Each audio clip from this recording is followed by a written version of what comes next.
ఎవ్వరు కూడా ఊహించని ఇయని గొప్ప గిఫ్ట్ ఆ పరమ తండ్రి ఇచ్చాడు. ఆయన ఎవరో కాదు, లోక రక్షకుడైన యేసుక్రీస్తు. హల్లెలూయా! ఆయన మనకు కుమారుడుగా అనుగ్రహించబడ్డాడు. మనకు దేవుడు ఇచ్చిన గొప్ప బహుమానం ఏంటంటే యేసయ్య ద్వారా మానవ జాతికి విమోచన అనుగ్రహించాడు. అది ఎట్లా అంటే ఉచితంగా. దేవుడు లోకమును ప్రేమించి ఆయన కుమారుడు, అద్వితీయ కుమారుని లోకమునకు పంపి ఆయన విశ్వాసం ఉంచేవాడు నశింపక, అనగా నరకం పోకుండా నిత్య జీవనం పొందడానికి దేవుడు ఆయన అనుగ్రహించాడు. అటువంటి గిఫ్ట్ ఎంతమంది కావాలి చెప్పండి? ఫ్రీ గిఫ్ట్ అండి. హల్లెలూయా! నువ్వు లాటరీని మోసం చేసినట్టు కాదు, 10 రూపాయలు కట్టి నీకు లాటరీ వస్తే అట్లేం లేదు. ఉచితమైనటువంటి గిఫ్ట్, అది శాశ్వతమైనటువంటి గిఫ్ట్. దేవుడు ఆ గిఫ్ట్ ఈ గ్రామ ప్రజలందరికీ కూడా సమృద్ధిగా అనుగ్రహించాడు. వారందరిది పొందుకుందురు దాకా ఆల్రెడీ అనుగ్రహించేశాడు. గిఫ్ట్ ఓపెన్ చేసి చూసుకోవడమే. హల్లెలూయా! యేసే వచ్చేసాడు. ఎప్పుడో 2004 సంవత్సరాల క్రితమే ఆయన భూమి మీద అడుగుపెట్టాడు. కానీ ఆ గిఫ్ట్ ప్యాక్ ఓపెన్ చేసి చూడట్లేదు చాలా మంది. దేవుడు మన మధ్యలో ఉన్నాడు. పిల్లారా, మనం చప్పట్లు కొట్టి నేటి వాక్యోపదేశకులైనటువంటి సునీల్ అయ్య గారిని మనం వాక్యోపదేశానికి ఆహ్వానిద్దాం. గట్టిగా చప్పట్లు కొట్టాం, గట్టిగా.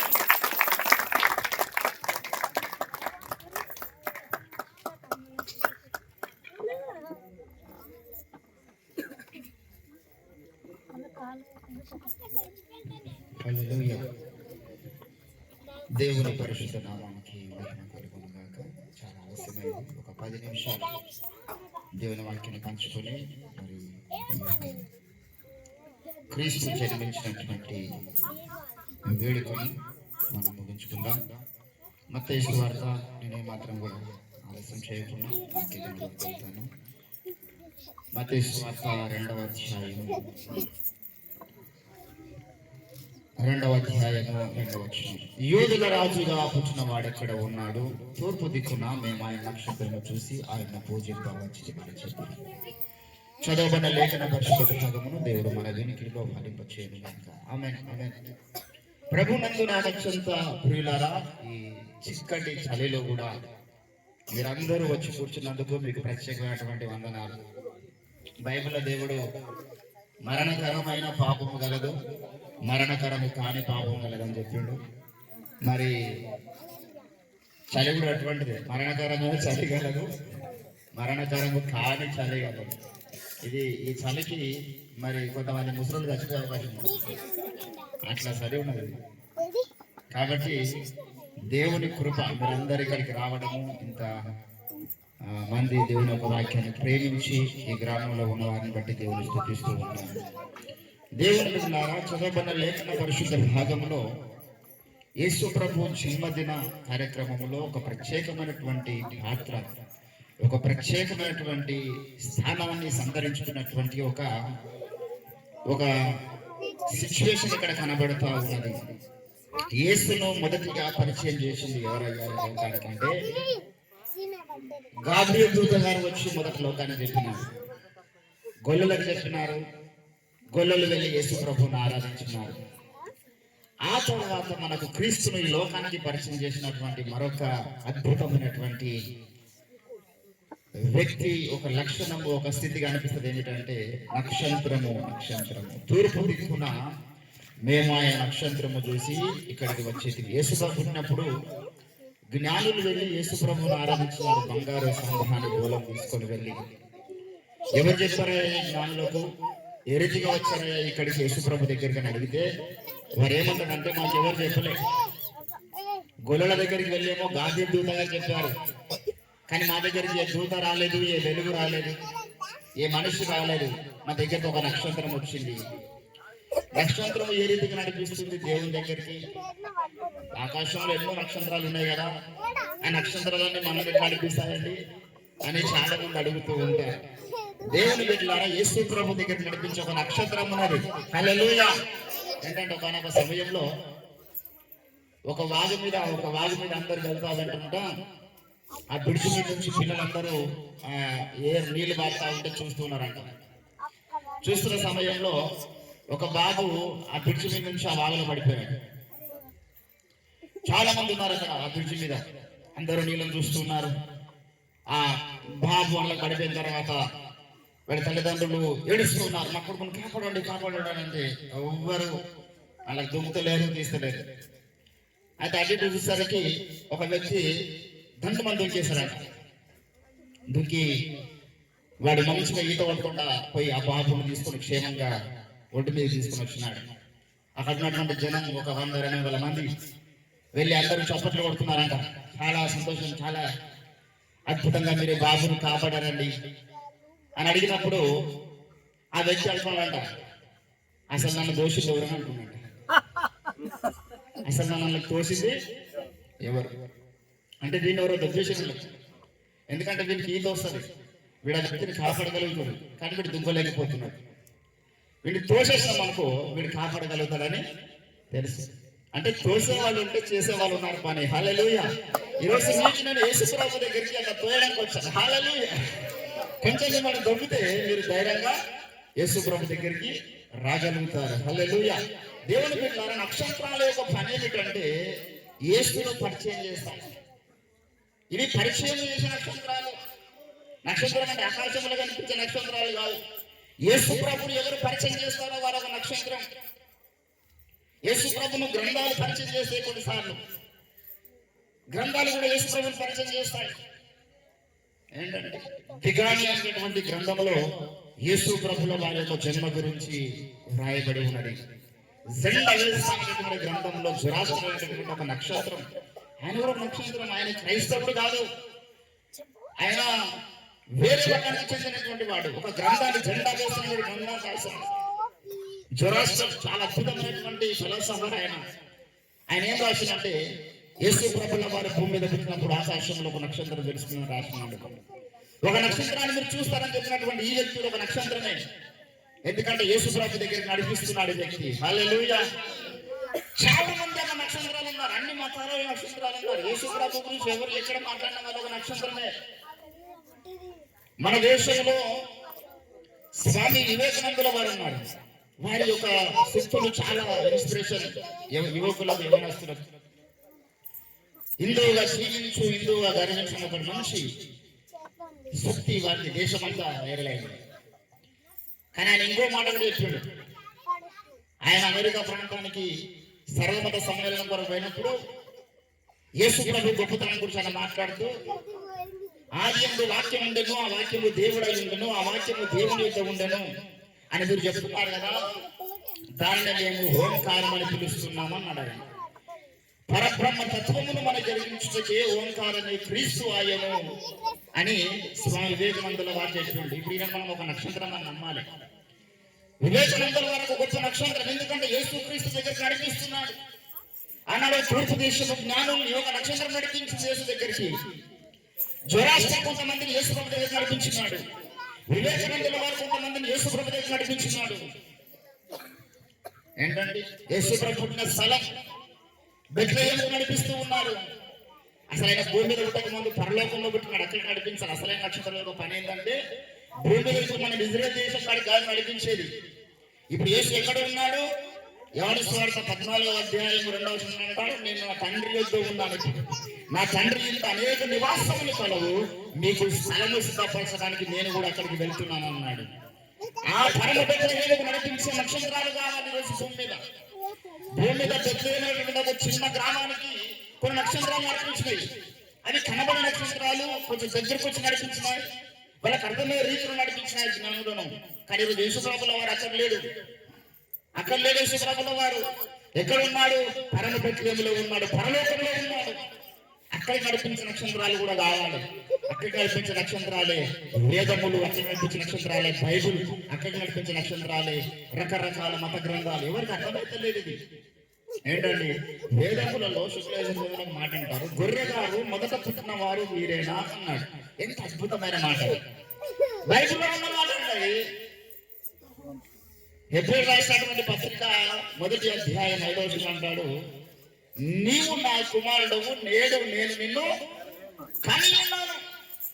యోగు గ్రంథము 15వ అధ్యాయం 7వ వచనం అంటాడు, మొదట పుట్టిన పురుషుడవు నీవేనా, నీవు మాత్రమే అని సంబుద్ధుడేవా అంటాడు.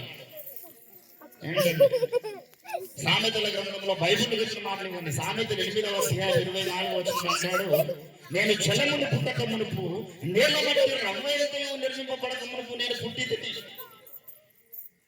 ఆయన మనం పెట్టిన టైటిల్ ఏంది? ఆది సంబోధుని. అంటే అర్థం ఏంటి? ఆది సంబోధుని అంటే మొదట పుట్టినవాడు.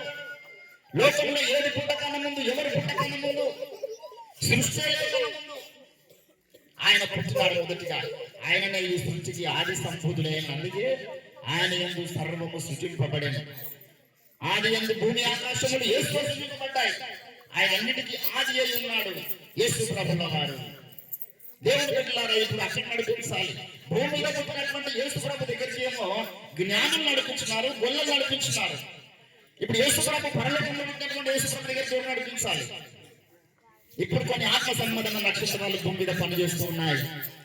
సేవకులకు నక్షత్రాలుగా పిలువబడుతున్నారు. బైబిల్ గ్రంథం ప్రకటన గ్రంథంలో 9వ అధ్యాయం మొదటి వచనాలు మనం గమనిస్తే సేవకులు నక్షత్రాలుగా పోల్చబడ్డారు. యేసుని ఎవరు ఎక్కడ మాట్లాడినా వాళ్ళ నక్షత్రమే. మహాత్మా గాంధీ గారు యేసుప్రభు గురించి చాలా మాట్లాడండి. అహింస ధర్మం మనకు దొరికినటువంటి వేదిక యేసు ప్రభుల వారి కొండ మీద ప్రసంగం ద్వారండి. అని యేసు ప్రభును ప్రపంచానికి పరిచయం చేసిండు. ఆయన పరోక్షంగానూ ప్రత్యక్షంగాను ఆయన ఒక నక్షత్రమే, తప్పు కాదు. యేసు గురించి మంచిగా మాట్లాడిన ప్రతి ఒక్క నక్షత్రమే. కొంతమంది చెడుగా మాట్లాడే వాళ్ళు ఉన్నారు. యేసు ప్రభు గురించి మాట్లాడినంత మాత్రాన వాళ్ళ నక్షత్రం అంటే చెడుగా మాట్లాడుతున్న వాళ్ళు ఉన్నారు. విడుగు నక్షత్రమే, కానీ రాలిపోయే నక్షత్రం. మనం రాలిపోయే నక్షత్రాలు కాదండి, యేసు ప్రభు గురించి చనిపోయే నక్షత్రాలు. వీళ్ళందరూ కూడా భక్తులు. దేవుడి బిడ్డలారా, ఈరోజు ఈ భూమిలో ఉన్నటువంటి ఈ యొక్క యెరూషలేమునటువంటి భూమధ్యపురాన్ని నడిపించేటటువంటి ఒక నక్షత్రమే ఈరోజు ప్రపంచం పోడబడుతుంటే, ఆయన పుట్టక ముందే శుక్లయజుర్వేదం 23వ అధ్యాయము 58, 59, 60 మంత్రాలు అంటాడు. వేదహమస్య భువనస్య నాభిం అన్నాడు. ఈ నీతి సూర్యుని యొక్క ఉత్పత్తి స్థానము భూమధ్యపురం అని శుక్లయజుర్వేదం యేసు ప్రభు పుట్టక 3000 ఏళ్ళప్పుడు చెప్పింది. ఆ సంగతి గురించి ఎవరు మాట్లాడరు. ఎందుకంటే ఇవి నక్షత్రాలు కాదు, పేర్లున్నాయి. Rebel star, power star, mega star, పేర్లు కాదు. యేసు ప్రభు దగ్గరికి ఎందుకు నడిపించాలి అంటే యేసు ఒకడు మాత్రమే నీ పాపాలు క్షమించగలుగుతాడు. ఇంకెవరికి ఆ యొక్క అవకాశం లేదు. మార్కు సువార్త 10వ అధ్యాయం 40వ వచనంలో ప్రభు అంటాడు, నేను మీ కొరకు క్రయధనముగా నా ప్రాణమును ఇచ్చుటకు వచ్చింది. నీకు ఆయన వద్ద ఎవరు నీలో ఉన్నటువంటి, ఇప్పుడు నీలో ఎక్కడుంది పాపము చూపించగలుగుతామంటే అది పాపము స్కానింగ్ లో బయటపడదండి. పాపమే కాదు, ఒక వ్యక్తి మంత్రాల ద్వారా పీడించబడతా ఉంటే రోగం వస్తుంది. ఈ రోగం అంటే డాక్టర్లకు అర్థం కాదు, ఎన్ని స్కానింగ్ చేసి అర్థం కాదు. సిటీ స్కానింగ్ తీపిస్తే ఒక తలలో ఏమైనా నరాలు దెబ్బతినే విషయం తెలుస్తుంది. ఎండోస్కోపీ ద్వారా నీ యొక్క గొంతులని టైప్ పంపిస్తే నీ పేగులు మన ఖరాబ్ అయినా అర్థమవుతుంది. నీకు ఎంఆర్ఐ తీస్తే నీ యొక్క బాడీలో ఉన్నటువంటి నరాలన్నీ ఎక్కువ పనిచేస్తే అర్థమవుతుంది. కానీ పాపం కనబడదు. పాపం ఎక్కడుంది ఏంటండి? కుండ అట్టదేవచ్చు, కుండ లెక్కవచ్చు, లెక్క పెట్టవచ్చు, చుక్కలేను. ఏంటండి? కుండ అట్టదేవచ్చు, కుండ లెక్కవచ్చు, లెక్క పెట్టవచ్చు, చుక్కలేను. కోరి పాప చిత్తవృత్తిని పరికించలేవురా కావేర చిరుచారా కవి కుమార నడుస్తుంది శతకంలో. ఎక్కడుందా పాప అంటే ఎవరికి దొరకదంటది, కానీ మన అందరిలో ఉన్నది. దానికి మందు లేదు. ఆ మందు యేసు ప్రభు మాత్రమే. లోకంలో దొరికే మందులు కావాలి, అది పరలోకం నుండి దిగి వచ్చినటువంటి మందు. హల్లెలూయా.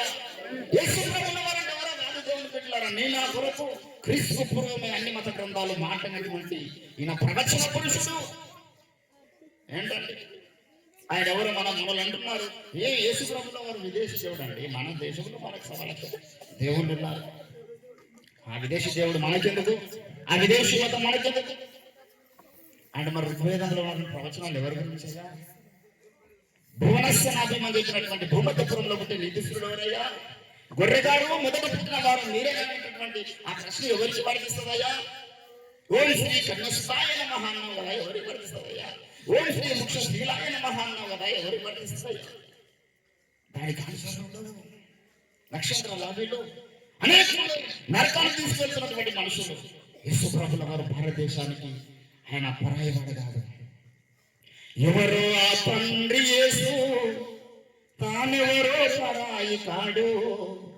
మన పాప భారం మోసే గొర్రె పిల్లే నరుడండి. ఎవరికి చెందినవాడు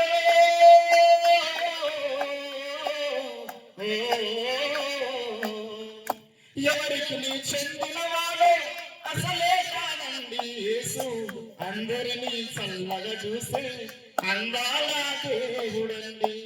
వినరే యోజనులారా శుభవర్తమానమును, మరియమ్మ గర్భాన ప్రియ యేసు జన్మించే. ఎంత అద్భుతమైన తానెవరో పరాయి కాదండి యేసుప్రభుల వారు. యేసుప్రభు నమ్మకపోతే మీకు వేరే గత్యంతరం లేదు. మీరు ఎన్ని వ్రతములు చేసినా, ఏ రకమైనటువంటి పూజా పునస్కారాలు చేసినా పాపాలు క్షమించబడదు. వ్రతములు, మతములు, కర్మకాండలు వ్యర్థము సోమంది అన్నారు. ఏమి చేసి నరక బాధపించుకోండి. వ్రతములు, మతములు, కర్మకాండలు వ్యర్థము సొమ్మండి. పాపము పాపలేవు సుండి. ఓ వినుము సోదర పరమ గురుని బోధ, నమ్మిన తొలగు నరక బాధ. ఈరోజు నేను యేసుప్రభుల వారి స్థలాల గురించి మాట్లాడుతున్నాను. భూమి మీద ఈరోజు లేడండి. ఆయన తండ్రి యొక్క వక్షస్థలంలో ఉన్నాడు. అక్కడికి రమ్మని పిలవడానికి ఒక నక్షత్రాన్ని దేవుడు పంపించింది. హల్లెలూయా. నువ్వు మాట్లాడేది ఒక నక్షత్రం. పవర్ స్టార్ పక్కన పెడదాం. నీ యొక్క స్టార్ కాంటున్నది బైబుల్. నా యొక్క సందేశాన్ని విన్న నీవు ఆ సందేశాన్ని కొన్ని తెలియజేస్తే యు ఆర్ ద స్టార్. దానియేలు ప్రవచన గ్రంథం 12వ అధ్యాయం 3వ వచనం అంటాడు, బుద్ధిమంతులైతే ఆకాశం అందున్న జ్యోతిని పోలి ఉన్నారు. ఫిలిప్పీయులకు రాసిన పత్రిక 2వ అధ్యాయం 16వ వచనం అంటున్నాడు, మీరు జీవవాక్యమును చేత పట్టుకొని మూర్ఖ జనం మధ్య మీరు జ్యోతుల వలె ప్రకాశిస్తూ ఉన్నారు. మీరే ఒక జ్యోతి, మీరొక నక్షత్రము. యేసుప్రభుల వారు తెల్లవారు వేకొచ్చి అంటుంది ప్రకటన గ్రంథం 22:16లో. మొదటి పేతురు పత్రిక 1వ అధ్యాయం 16వ వచనం అంటుంది, వాక్యమే మనకు ఒక నక్షత్రం. ఇది దారి చూపిస్తుంది ఎట్లా పరలోక రాజ్యం వెళ్ళాలను. యేసుప్రభు విశ్వాసం నుంచి మారుమనసు పొంది పాప క్షమాపణ నిమిత్తం యేసుక్రీస్తు నామములో బాప్తిసం పొందితే నీకు దారి మోక్షానికి దొరుకుతుందండి. లేకపోతే మోక్షంలో కనపడవు, కళ్ళు పూసిన గంట నరకంలో కనపడతావు. ఆ ఘోర స్థలానికి ఎవరిని వెళ్ళనియకూడదని ఈ చల్లటి చలిలో నేను 250 కిలోమీటర్ల నుంచి వచ్చిన. సేవకులందరూ ఎక్కడైనా ఎందుకు మాకేం పనులు తిని మంచిగా దుప్పటి మోసుకొని హాయిగా రగ్గప్పుకొని పండొచ్చు చల్లటి సరికి. కానీ ఒకవేళ ఈ రాత్రికాల సమయంలో ఒక్కరాని ఇక్కడ మార మనసు పొంది ఈ రాత్రి వారి ప్రాణం పోయిన వారి నరకంలో పడరు. ఆ ఒక్కరు చాలు. ఒక్కరు యొక్క నక్షత్రం చూపే దారి తెలుసుకొని ఆ మోక్షానికి వెళ్ళే మార్గంలో వాళ్ళ యొక్క ప్రయాణం ప్రారంభిస్తారు. ఈరోజు భూమి మీద చాలా మంది వాళ్ళకి భయపడి వాళ్ళు యేసుప్రభుని నమ్ముకోకుండా. ఎందుకు భయపడతారు? నేను చచ్చిపోయిన తర్వాత ఈ లోకయాత్ర ముగిన తర్వాత ఆ ఘోర నరకంలో అగ్ని కన్న గుండంలో పడ్డ తర్వాత వచ్చి కాపాడగలుగుతాడా? ఎవరి భయపడద్దు. పడకండి, ముందడుగు వేయండి, వెనుదిరిగి చూడకండి, ఎవరు మీకు రారండి. అద్భుతమైన పాట. ఎవరికి భయపడద్దు, మొహమాట పడద్దు. రేపు నా ప్రాణం ఎవరు వచ్చి కాపాడరండి నరకంలో పడ్డ తర్వాత. యేసుప్రభు నమ్మకుండా మీ యాత్ర ముగించడం క్షేమం కాదు దేవుని బిడ్డలారా. అలనాడు ఒక నక్షత్రం వచ్చింది దారి చూపించడానికి. ఎవరికి? జ్ఞానులకు. మీరు నిజంగా జ్ఞానులు అయితే మీకు దారి తెలుసుకోవాలని ఆశ ఉంటే బద్దెనగర్ అంటారు సుమతి శతకంలో, వినదగుడు ఎవరు చెప్పినది వినంతనే లేకపడక కనికల్లం నిజము తెలుసు మనుషుడో పో నీతిపరుడు మహిళ సుమతి. అంటే ఎవరు చెప్పినా వినాలి. మనం వినకు అనదు. మేము అన్ని వింటాం. నేను చాలా వింటాను. ముస్లింలు చెప్పింది వింటా, హిందువులు చెప్పింది వింటా, యూదులు చెప్పింది వింటా, జురాస్ట్రియన్ చెప్పింది వింటా.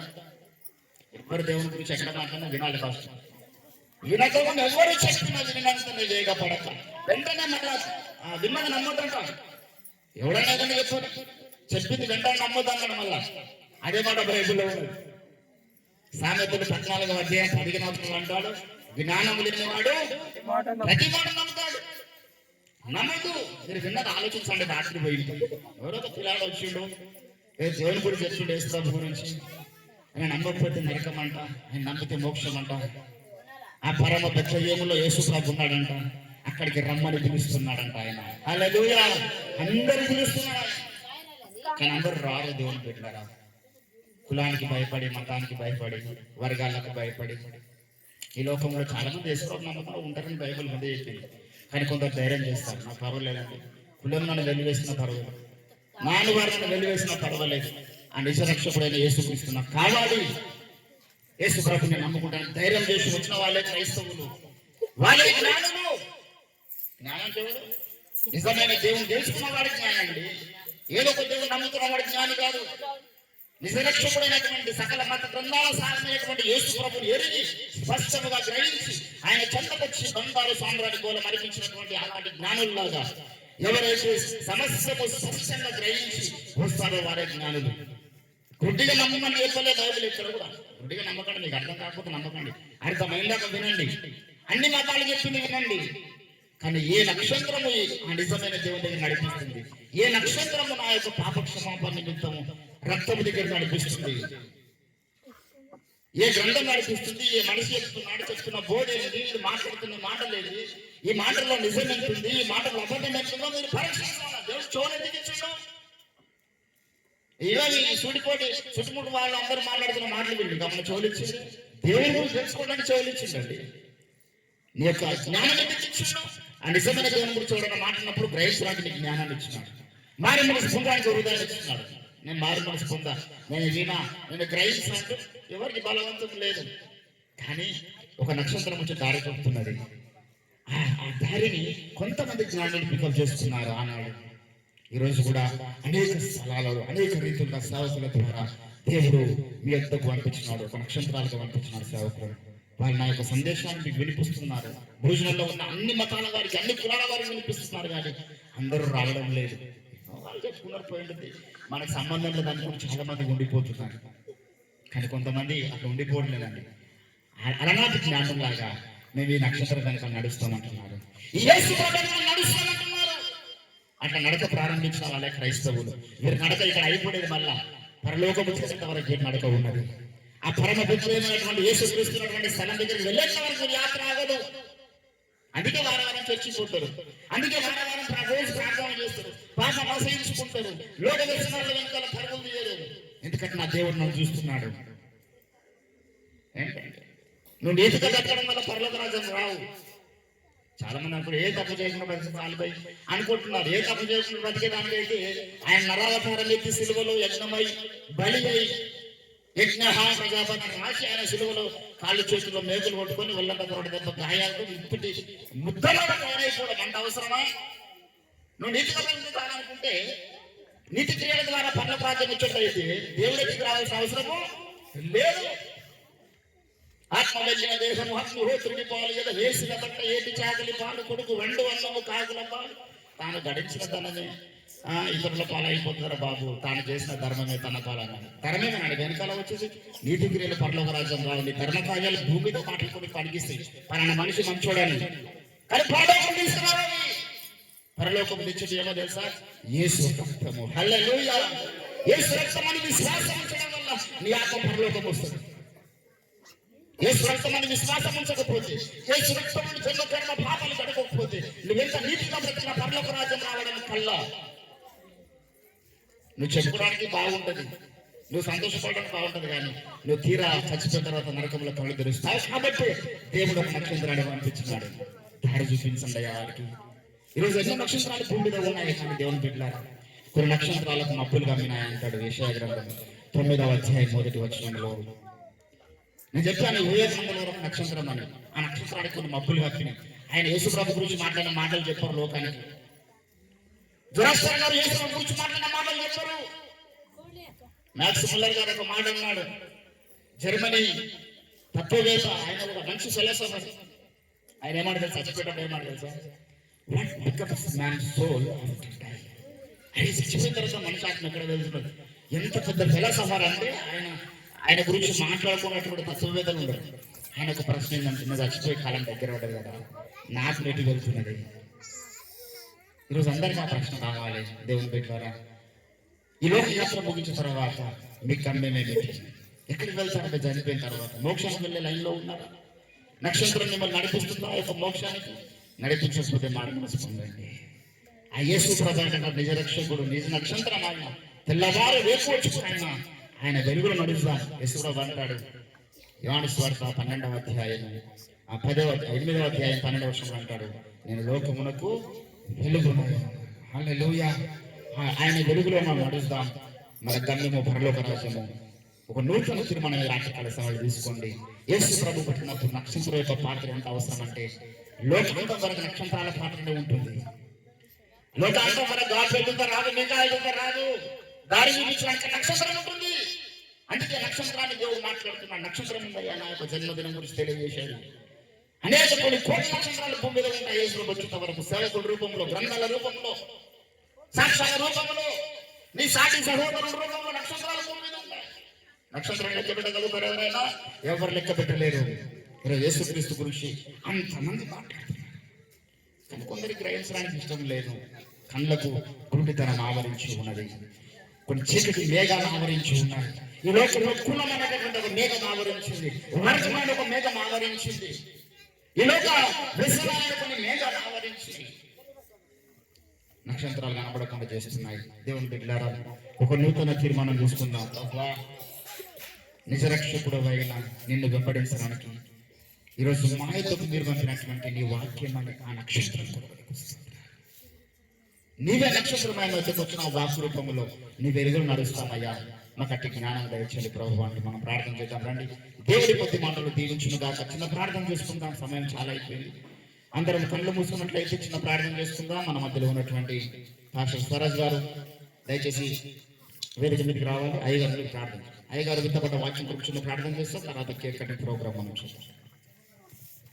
ప్రార్థన చేద్దాం.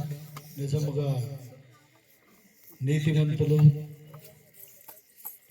అయితే ఆకాశ మండలంలో ప్రకాశించుతున్నటువంటి జ్యోతులను కోరిన నిజంగా ఈరోజు ప్రభు యేసుక్రీస్తుని సొంత రక్షకులు చేర్చుకొని ఆ రక్షణను చేత పట్టుకొని ఇంకా కొంతమందిని ప్రభు సన్నిధిలో ప్రభుని పరిచయం చేయగలిగితే నువ్వే ఒక నక్షత్రంలాగా ప్రకాశిస్తావు కనుక నువ్వు అనేకులకు దారి చూపించే నక్షత్రంగా ఈ లోకములో దారి చూపించాలి, పరలోకం వరకు తీసుకొని వెళ్ళాలి. అలాంటి గొప్ప భాగ్యము ప్రభు మీకు అనుగ్రహించున్నాడు, మనకందరికి అనుగ్రహించున్నాడు. ఇదిగో లోక రక్షకుడు మన కొరకు ఉదయించున్నాడు. ఆయనను పరిచయం చేయడానికి అన్నాడు జ్ఞానులకు దారి చూపించే నక్షత్రం లాగా. ఇదిగో మన గ్రామంలో ఎంతో మంది నశించిపోతున్నారు. వారికి దారి చూపించే ఒక నక్షత్రంగా నువ్వు ఉండాలని కోరుకుంటున్నారు కనుక నువ్వు కూడా అలాంటి భారం కలిగి ఉండాలని ఆశిస్తూ ప్రార్థన చేద్దాం. మహాపరిశుద్ధుడా, సర్వాధికారి అయిన తండ్రి, సర్వశక్తిమంతుడైన దేవా, నీకు వందనాలు చెల్లిస్తా ఉన్నాం ప్రభా. మీరే ప్రత్యేకంగా నీ ప్రియ దాసుని మీరు నిలబెట్టుకొని వాడుకున్న వందనాలు చెల్లిస్తా ఉన్నాం ప్రభా. ప్రత్యేకంగా వినే చెవులిచ్చారు, గ్రహించే హృదయం ఇవ్వండి. నిన్ను పోలి నడిచే కృపనివ్వమని ప్రార్థిస్తున్నాం. నీ మార్గం గుండా ప్రయాణిస్తూ ప్రభా అనేకులకు నీ చెంత చేర్చే కృప నాయన ఇక్కడున్న ప్రతి ఒక్కరికి దయచేయమని ప్రార్థిస్తున్నాం తండ్రి. మీరు సహాయం చేయండి. మీ దాసులు నిలబెట్టుకున్నందుకు వందనాలు, వాడుకున్నందుకు వందనాలు. మీరే ప్రభావ విత్తబడిన వాక్యం ప్రతి హృదయంలో ఫలించి అభివృద్ధి చెందులాగిన సహాయం చేయండి. అది 30 60 100 ఫలించి మంచి నేలలో పడిన విత్తనం వేలే అది ఫలభరితం ఉండడానికి సహాయం చేయమని యేసునామములో ప్రార్థించండి వేడుకొంచున్నాము తండ్రి. ఆమేన్. థ్యాంక్ యూ అయ్యగారు. Thank you very much. చక్కటి వాక్యోపదేశం చేసి దేవుని మహిమపరిచినటువంటి దైవజనులకి ప్రత్యేకమైనటువంటి వందనాలు. ఇక దేవుని బిడ్డారా, అతి ప్రాముఖ్యమైన ఘట్టానికి మనం వచ్చాము. మరి దేవుని నక్షత్రంగా మనము మారాలని ప్రభు అనేక నక్షత్రములు కలరు, మబ్బు పట్టిన నక్షత్రాలు కొన్ని ఉన్నాయి. స్పష్టంగా క్రీస్తును ప్రకటిస్తున్న నక్షత్రాలు